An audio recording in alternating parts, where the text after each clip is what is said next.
So welcome to lesson 11A.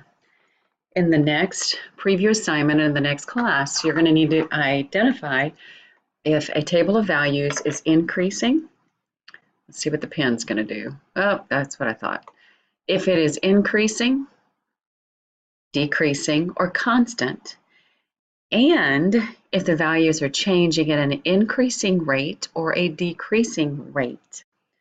So as we begin to look at those, starting with question 1, if you have not already hit pause and worked on all of question 1, go ahead and do that and then come back and we can work on these pieces together.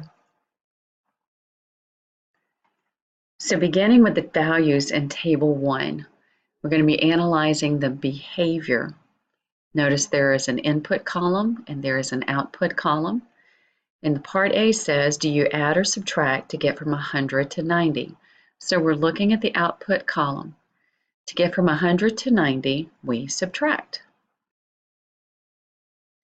And what is that difference between 100 and 90? Well, it's 10. How do you, or do you, add or subtract to get from 90 to 80? Well, we subtract again. And then what's the difference between those two? 10. So we're doing the same thing by the same amount of distance. I'm reading part E. Would you get the same results if you asked the same questions from going from 80 to 70 or 70 to 60? So going from 80 to 70, I'm still subtracting, and it's still a difference of 10.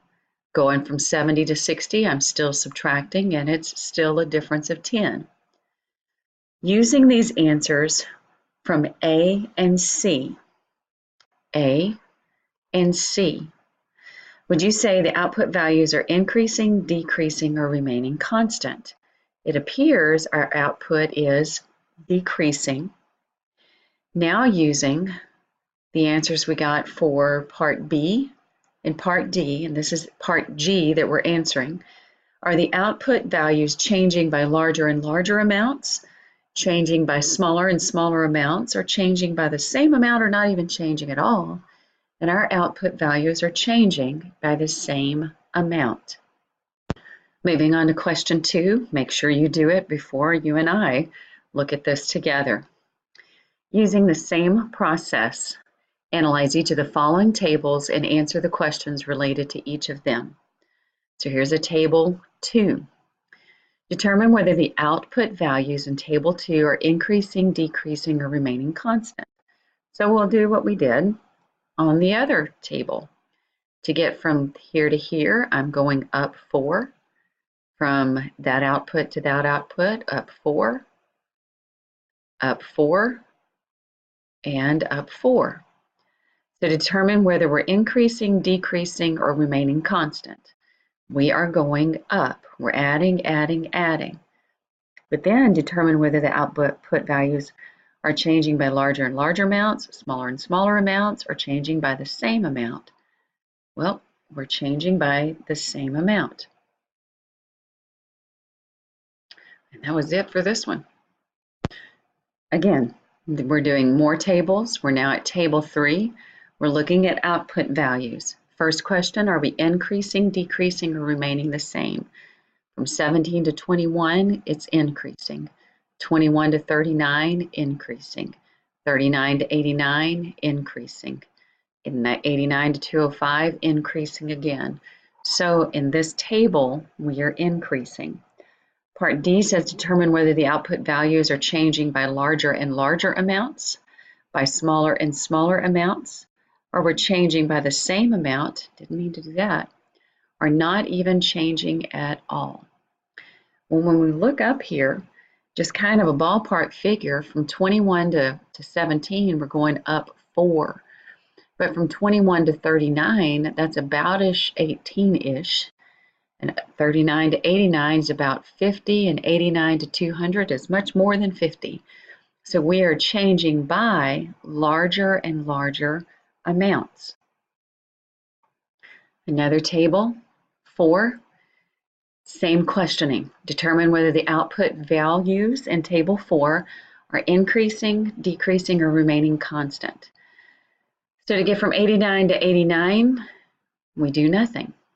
To get from 89 to 89, we don't go up or down. Okay, so it appears we're remaining constant. Then part F says determine whether we're changing by larger and larger amounts, smaller and smaller amounts. Are we changing by the same amount or not changing at all? Well, I guess if we wanted to say we're going up by 0, we're changing by the same amount, but I don't think that's where we're needing to go with this. We are not changing at all. We are keeping the same output regardless of what the input value is. Now it's your turn to complete table 5 with a pattern that's decreasing by smaller and smaller amounts. Decreasing meaning we need to go down, and smaller means our first down will be one size, and then it'll get a little bit smaller and a little bit smaller. So what if our first decrease, we go down by 20? What if we go down by half of that on the next decrease, and then half of that on the next decrease, and then half of that on the next decrease? And then we have an example of decreasing by smaller and smaller amounts. So the whole semester, I've been encouraging you to have a glossary page or flashcards or a Google Doc, something where even where you're putting sticky notes sideways, sticking out of your notebook, you're keeping up with vocabulary in some methodical fashion. Well, in this preview assignment that's coming up in your 1332 class, you're going to be asked to do an internet search for multiple definitions. It's going to specifically say what you're reading here, that look for sources with graphics that may help you to understand more fully what the terms mean. Record those definitions in your notebook. Use everyday words. Use words that you or your people in your home may use, people at your job. Ask around. And then, sure, you can have the formal mathematical terms, but more importantly is to get this in your words and is to get the vocabulary, each one of them with a graphic, some kind of drawing, a sketch. You may want to do a sketch to accompany the definition.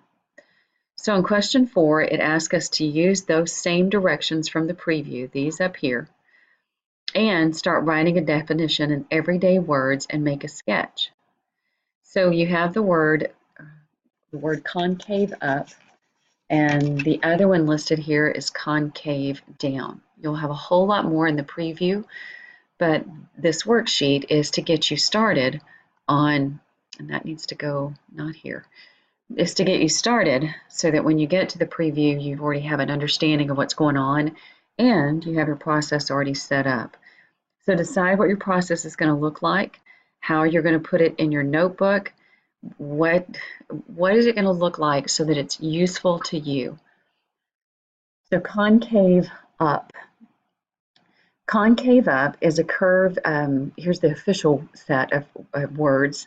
A curve is concave up if it increases at an increasing rate. It would look like a right side up bowl or a part of a right side up bowl. So a drawing might look something like this, or part of a right side up bowl. And then to write your own words here, like if you've ever seen mirrors that are concave mirrors, you might want to add anything that's in your world that makes this more memorable for you. The same thing with concave down. You can use something that's similar to what you used in the concave up. Officially, words could be something like a curve is concave down if it increases at a decreasing rate. It would look like an upside down bowl or part of an upside down bowl. So it could look like an upside down bowl or part of an upside down bowl. And again, add in words that are most familiar to you, make the most sense to you, so that this concept and all these concepts you're about to look at really come to life in your mind. This finishes our lesson 11A. You need to look at your syllabus and see if there are more lessons you need to do, or if this is it and you need to scan them and upload them into D2L. I'll see you on the next lesson.